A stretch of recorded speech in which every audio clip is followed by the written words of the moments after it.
अखण्डमण्डलाकारं व्याप्तं येन चराचरं तत्पदं दर्शितं येन तस्मै श्रीगुरुवे नमः। नारायणं नमस्कृत्य नरं चैव नरोत्तमं देवीं सरस्वतीं व्यासं ततो जयमुदीरयेत्। ভক্তগণ, আজ আস্বাদন করব শ্রীমদ্ ভাগবতের অন্তর্গত তৃতীয় স্কন্ধের অন্তর্গত কপিল গীতা। ভগবান কপিল মাতা দেবহূতিকে যে উপদেশ দিয়েছিলেন তা কপিল গীতা নামে উল্লেখ করা হয়। খুব মন দিয়ে এই কপিল গীতা শ্রবণ করুন। ইচ্ছাদ্বেষবিহীনেন সর্বত্র সমচেতসা ভগবদ্ভক্তিযুক্তেন প্রাপ্তা ভাগবতী গতি।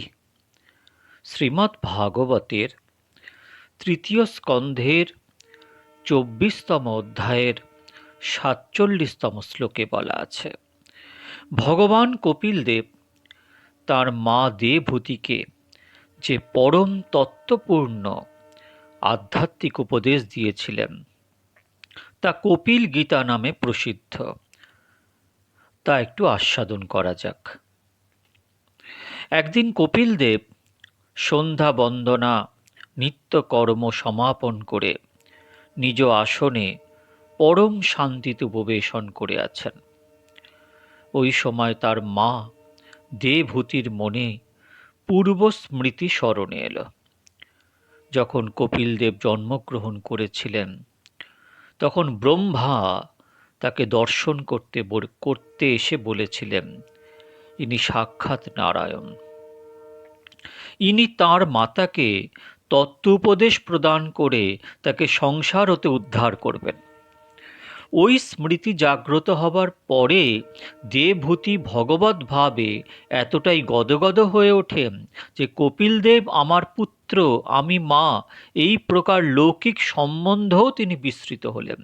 তিনি মনে দৃঢ় প্রত্যয় করলেন, আমি শিষ্য, কপিলদেব আমার গুরু। এরূপ প্রত্যয় করে তিনি কপিলদেবকে বন্দনা করলেন।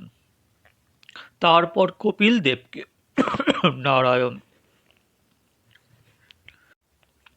বন্দনা করে বললেন,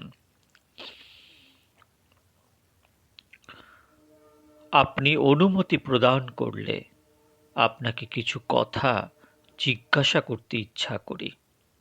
মা তার সন্তানকে গুরুজ্ঞান করে গুরুর আসনে বসিয়ে আপনি পদবাচ্যে কথা বলে তার কাছে জ্ঞান চাইছেন। এটাই হচ্ছে পরম শিক্ষা। ভগবান প্রসন্নতার সঙ্গে অনুমতি প্রদান করলে দেবহূতি বললেন,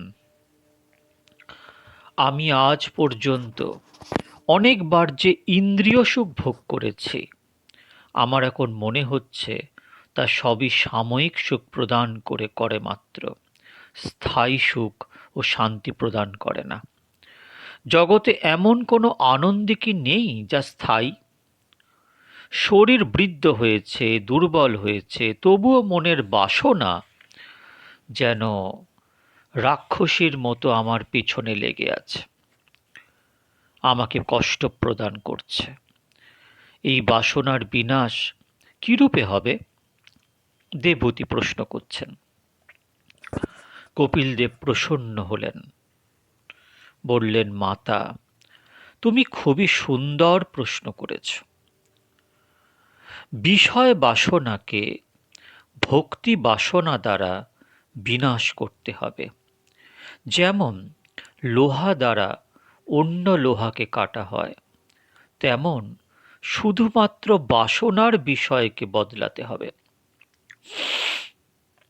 সাধারণত কোনো স্ত্রী যখন কোনো পুরুষের সঙ্গে মিলনের ইচ্ছা করে তা হলো বিষয় বাসনা, আর যখন কোনো ব্যক্তি পরমাত্মার সঙ্গে মিলনের ইচ্ছা করে তা হলো ভগবৎ ভক্তি।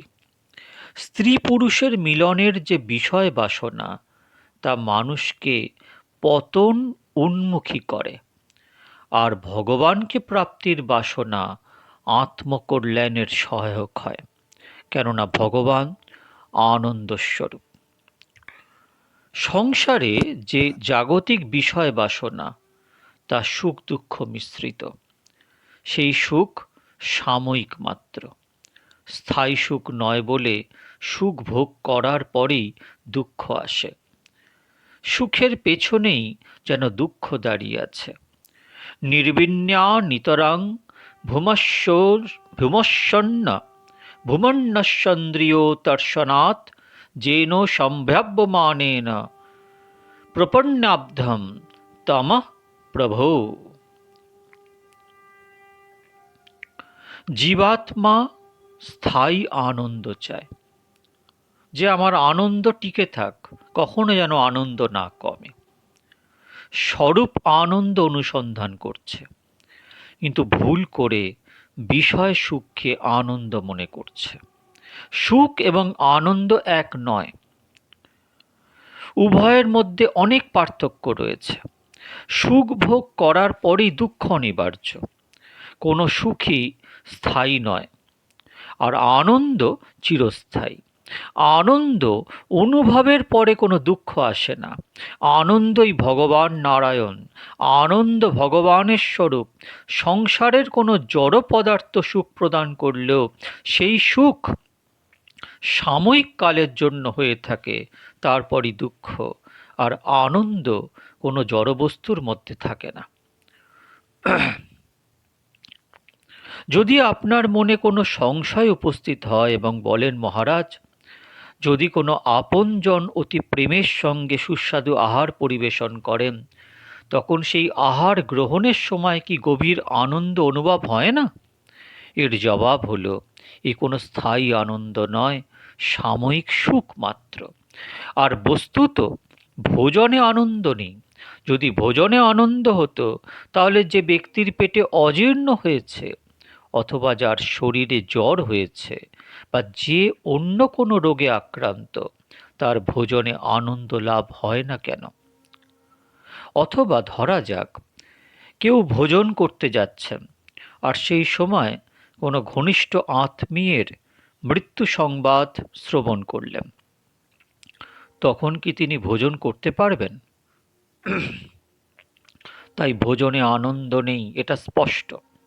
শুধুমাত্র ভোজনে কেন, সংসারের কোনো বিষয় সুখেই আনন্দ নেই।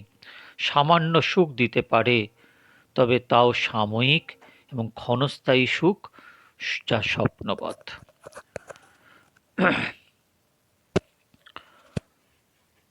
সকলেই নিদ্রাতে এক প্রকার আনন্দ অনুভব করেন। আমরা যখন ঘুমাই, এটা গভীর আনন্দ থাকে।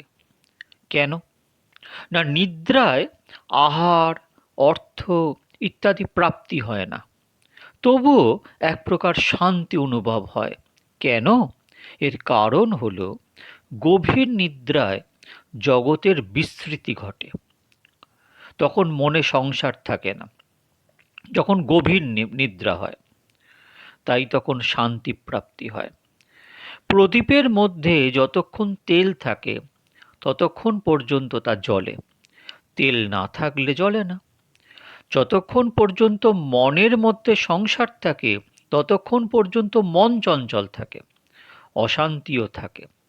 কিন্তু নিদ্রায় মন হতে জগৎ বিস্মৃত হয়, তাই তখন শান্তির স্পর্শ পাওয়া যায়। নিদ্রায় রাজা রাজমহলকেও ভুলে যায়, তারও তখন শান্তি মেলে। অনেক লোক যখন অনিদ্রায় ভোগে, তখন ঔষধ সেবন করে নিদ্রা যাওয়ার জন্য। তবে নিদ্রা তমগুণের ক্রিয়া, এবং নিদ্রায় পরমাত্মার অনুভব হয় না, তাই নিদ্রা দ্বারা দুঃখের সমাপ্তি হয় না। যে যত বেশি ঘুমায়, তার মধ্যে তামসিকতা তত বেশি। রোগ থাকলে আলাদা ব্যাপার। সংসার এবং জগৎ সুখ এবং দুঃখে পূর্ণ। যিনি জগৎকে ভুলে যান এবং সেই সঙ্গে নারায়ণের চিন্তায় তন্ময় এবং একান্ত হয়ে যান, তার দুঃখের সমাপ্তি হয়। আনন্দময় পরমাত্মার অনুভব হয় না, আনন্দময় পরমাত্মার অনুভব হয় তার। কোনো জীব যখন অপর কোনো জীবের সঙ্গে, আপন জনের সঙ্গে মিলিত হন, তখন তার সুখ ও আনন্দ অনুভব হয় বটে, তার সাময়িক সুখ, সাময়িক আনন্দ স্থায়ী নয়। আর সেই জীব যখন ঈশ্বরের সঙ্গে মিলিত হন, একাত্ম হন, তখন তার পরম আনন্দ হয়, সেই আনন্দ স্থায়ী আনন্দ। কপিল দেব দেবহূতিকে বললেন, মাতা, মনুষ্য জন্মেই মনকে সংশোধন করা সম্ভব। কলুষিত মন দুঃখী হয়ে থাকে। সর্বদা নিচে গমন করা জলের এক ধর্ম। তেমনি সাধারণ জীবের মন উপরের দিকে, ভগবানের দিকে না গিয়ে বিষয়ের দিকে অর্থাৎ নিচের দিকে গমন করে এবং সংসাররূপ গর্তে পতিত হয়। কিন্তু যন্ত্রের সাহায্যে নিম্নগামী জলকে উপরে ওঠানো সম্ভব হয়, তেমনি মন্ত্র বা ভগবানের নামের সহায়তায় নিম্নগামী মনকেও ভগবানের দিকে নিয়ে যাওয়া সম্ভব হয়। ভগবান সর্বত্র বিরাজমান, তবুও তিনি সকলের নিকট প্রকাশমান নন। ভগবান নিজের স্বরূপকে সর্বত্র সকলের নিকট প্রকাশ করেন না। ঊর্ধ্বমূলৌ অধঃশাখম, সংসার বৃক্ষের মূল পরমাত্মা, সেই মূল উপরের দিকে মন্ত্র এবং ভগবানের নামের সাহায্যে নিম্নগামী মনকে ঊর্ধ্ব দিকে পরমাত্মার চরণে নিয়ে যাওয়া সম্ভব হয়। সাধু সন্তকে কখনো পরীক্ষা করতে চেষ্টা করা উচিত নয়, কেননা সন্তকে ছন্তেই চিনতে পারেন। তিতিক্ষবা কারুণিকা সুহৃদা সর্বদেহী নাম, অজাত শত্রুবা শান্তা সাধবা সাধু ভূষণা। ভাগবত তৃতীয় স্কন্ধ 25তম অধ্যায়ের 21তম শ্লোক। যে কোনো জাতির লোক সন্ত হতে পারেন। সন্তের পরীক্ষা জাতি বিচার করা উচিত নয়। এমন কোনো জাতি নেই যে জাতিতে মহান সন্ত হয়নি। সুন্দর বস্ত্র, বহু ব্যাখ্যান, তথাকথিত বিদ্বান, শব্দজ্ঞানের ইত্যাদি দ্বারা সন্তের বিচার করা সম্ভব হয় না। তাহলে হ্যাঁ, চক্ষু এবং মন দ্বারা কিছু আভাস পাওয়া যেতে পারে যে তিনি সন্ত কিনা। সন্তের মন ভগবানের উপর সদাই স্থির থাকবে, আর সন্তের মন সর্ব অবস্থায় সম ও শান্ত থাকে। এটা একটা অবস্থা। প্রথম কথা, তার মন সর্বদা ভগবানে থাকবে। আর দ্বিতীয় হলো, সে শান্ত হবে। তুল্য নিন্দা স্তুতি মৌনী সন্তুষ্ট যেন কনচিৎ। এবং সে সমান বোধ থাকবে, সুখেও যেমন দুঃখেও তেমন। সন্ত অতিশয় ধৈর্যশীল হয়, সহনশীল হয়। সুখ দুঃখ, মান অপমান, লাভ ক্ষতি ইত্যাদি বিপরীতমুখী পরিস্থিতিতেও সন্তের মন শান্ত থাকে। অনুকূল পরিস্থিতিতে শান্ত থাকা এ তো সাধারণ বিষয়। প্রতিকূল পরিবেশ, যেমন কেউ নিন্দা, অপমান, তিরস্কার করল, ভয়ঙ্কর বিপদ উপস্থিত হলো, তবুও যার মন শান্ত থাকে তিনি সন্ত। তিনি সদা শান্তিতে আনন্দে অবস্থান করেন। সন্ত সর্বদা ভগবানের নাম জপে নিজেকে ব্যস্ত রাখেন। শরীর যে স্থানেই থাকুক না কেন, তাদের মন গোকুল, বৃন্দাবন বা ভগবত ধামে অবস্থান করে। এর ফলে সুখ দুঃখ, মান অপমান, যে কোনো অবস্থা উপস্থিত হোক না কেন, এগুলি তার মনের উপর কোনো প্রভাব বিস্তার করতে পারে না। তুকারাম মহারাজের জীবনের এমন একটি ঘটনা অত্যন্ত শিক্ষণীয়। হোলি উৎসবের দিন ছিল। কিছু দুষ্ট লোক একটি গাধা সঙ্গে নিয়ে মহারাজের কাছে এসে উপস্থিত হল। উদ্দেশ্য, মহারাজকে অপমান করা। মহারাজ অতি সরল শান্ত স্বভাবের, তার কোনো অপরাধ ছিল না। দুষ্ট লোকগুলি মহারাজকে বললেন, আপনাকে এই গাধার ওপর বসিয়ে আপনার এক শোভাযাত্রা বের করব। মহারাজ বিচার করলেন, যদি আমি না বলি তবে এই লোকগুলি জোরপূর্বক আমাকে বসাবে। ঠিক আছে, আজ প্রভুর হয়তো এই ইচ্ছা। মহারাজের মানসিক শান্তি এতটুকুও ভগ্ন হয়নি। মহারাজ শান্ত হয়ে গাধার ওপর বসলেন। তুকারামজির জীবনে অনেক অদ্ভুত বিস্ময়কর ঘটনা ঘটেছে। তিনি ইচ্ছা করে এমন ঘটনা ঘটাননি। সন্ত কোনো অলৌকিক ঘটনা প্রদর্শন করেন না। চমৎকার ঘটনা প্রদর্শন তো জাদুকর করে।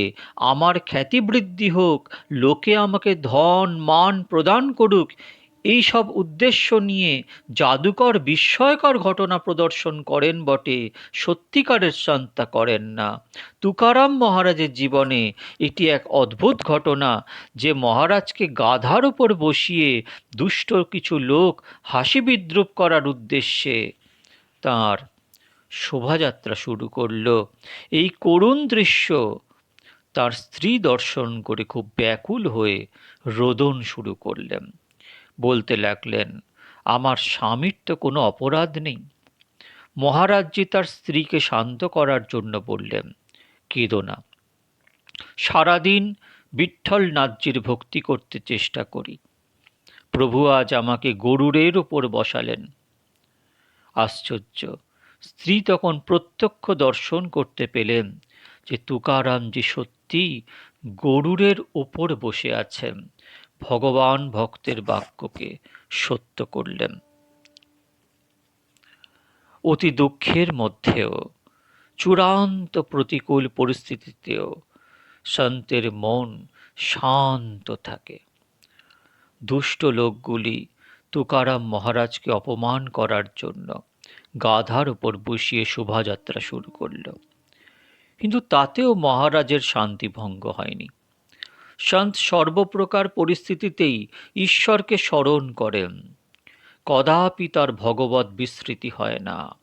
তাই সাংসারিক সুখ, সাংসারিক দুঃখ তার উপর কোনো প্রভাব বিস্তার করে না। সন্ত সর্বদা ধৈর্য ধারণ করেন।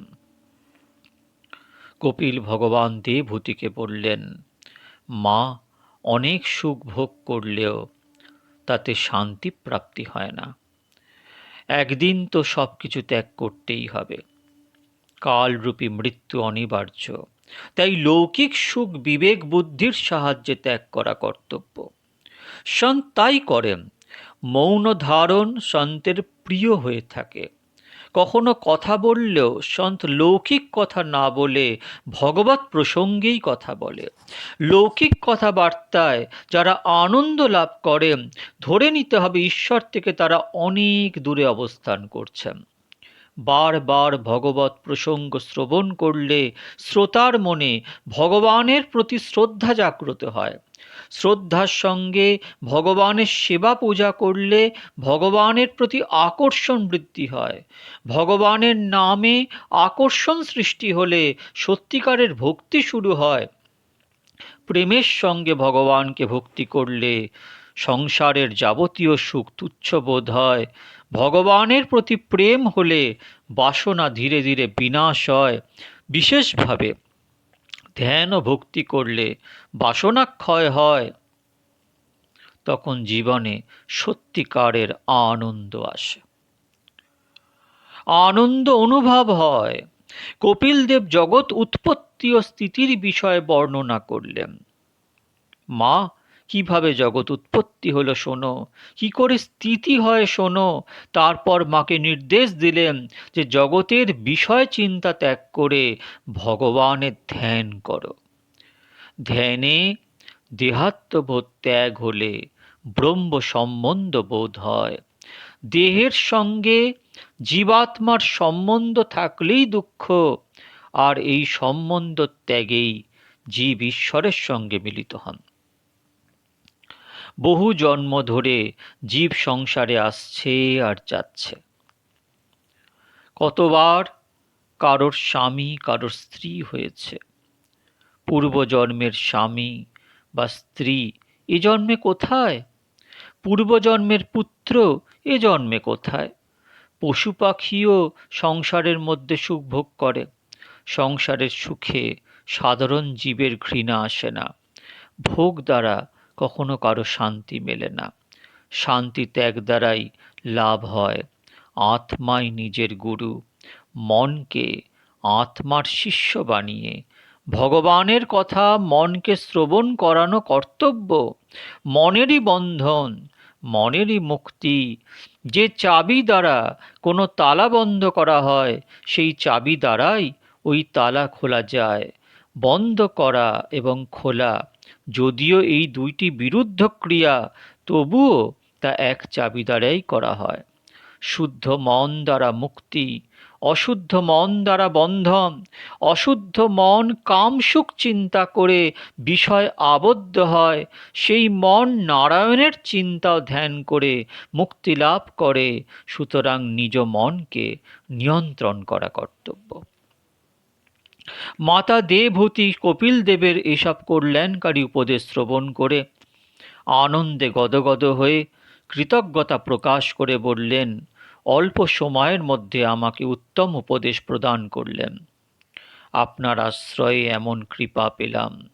কপিলদেব বললেন, নিজের উপরে নিজে কৃপা করো, এমন দৃঢ় নিশ্চয় করো আর যাতে গর্ভবাস না হয়, আর যাতে কারো স্ত্রী বা স্বামী হতে না হয়। এই উপদেশের উপর পূর্ণ শ্রদ্ধা রেখে সাবধান হয়ে সাধন ভজন করো। কপিলদেব ভগবান হয়েও মাতা দেবহূতিকে প্রদক্ষিণ করে বন্দনা করলেন। মাতা পিতাকে শ্রদ্ধার সঙ্গে প্রদক্ষিণ করলে পৃথিবী প্রদক্ষিণের পূর্ণ ফল লাভ হয়। কপিল দেব পুনঃ বললেন, মা, মায়া সবাইকে কষ্ট প্রদান করে থাকে, তাই অত্যন্ত সাবধান হয়ে সতত সাধনা করবে, তাহলে মায়া কষ্ট প্রদান করতে পারবে না। মহামুনি কপিলদেব দেবহূতিকে বন্দনা করে সেই স্থান হতে গঙ্গাসাগর সঙ্গম তীর্থে প্রস্থান করলেন। কলকাতা থেকে আরও দক্ষিণে এই গঙ্গাসাগর সঙ্গম। নদী যখন সমুদ্রে মিলিত হয়, তখন সেই মিলিত স্থান হতে ভিতরে অনেক দূর পর্যন্ত সেই নদীর জলও নোনা হয়ে থাকে। কিন্তু গঙ্গাসাগরে শ্রী গঙ্গামার এতই অদ্ভুত প্রভাব যে কিছু দূর পর্যন্ত সমুদ্রের জলকেও মিষ্টি জলরূপে পরিণত করে। প্রায় ৩-৪ মাইল পর্যন্ত সমুদ্রের জল মা গঙ্গার স্পর্শে মধুর জল। গঙ্গাসাগর সঙ্গম তীর্থে মহামুনি কপিলদেব আজও অবস্থান করছেন। মহামুনি কপিলদেব ঋষিগণকে শান্তি যোগ উপদেশ দিয়েছেন। এদিকে দেবহূতি মাতা কঠোর তপস্যা ও সাধন ভজন শুরু করলেন। রোজই সরস্বতী গঙ্গায় স্নান করে আদি নারায়ণ পরমাত্মার ধ্যান করতেন। ভক্তিতে তার হৃদয় বিগলিত হয়ে উঠত, ধ্যানে তন্ময়তা আসত, তখন তিনি পরম আনন্দ বোধ করতেন। দেবহূতি মায়ের কেশ বেশ সুন্দর ছিল, সেই সুন্দর কেশ ধীরে ধীরে হলুদ রঙে পরিণত হলো, জটা ধারণ করল যেন মহাযোগিনীর বেশ। সাধন অবস্থায় কখনো দেবহূতি মায়ের মন চঞ্চল হলে বিবেক বিচার দ্বারা সেই মনকে শান্ত করতেন। তার মন চঞ্চল হলেই তৎক্ষণাৎ নারায়ণের চরণে বন্দনা করতেন। তাই করতে হয়। তখন প্রেম ভক্তির সঙ্গে ভগবানের কীর্তন করলে মন শান্ত হয়। মাতা দেবহূতিও এরূপ সময় শ্রদ্ধা ভক্তির সঙ্গে কীর্তন করতেন। শ্রীমন্নারায়ণ নারায়ণ নারায়ণ, ভজমন্নারায়ণ নারায়ণ নারায়ণ, শ্রীমন্নারায়ণ নারায়ণ নারায়ণ, শ্রীমন্নারায়ণ নারায়ণ নারায়ণ, ভজমন্নারায়ণ নারায়ণ নারায়ণ। এই হলো কপিল গীতা। বারবার শ্রবণ করবেন, মনন করবেন। ভগবানের সবথেকে প্রিয় হচ্ছে তপস্যা। তপস্যার আগুনে জ্বলুন, পুড়ুন, তপস্যাতে ছারখার হয়ে যান। এই দেহকে ভগবানকে অর্পণ করে দিন, দেখবেন আনন্দই আনন্দ। নিতাই গৌর হরি বল, হরি বল, হরি বল।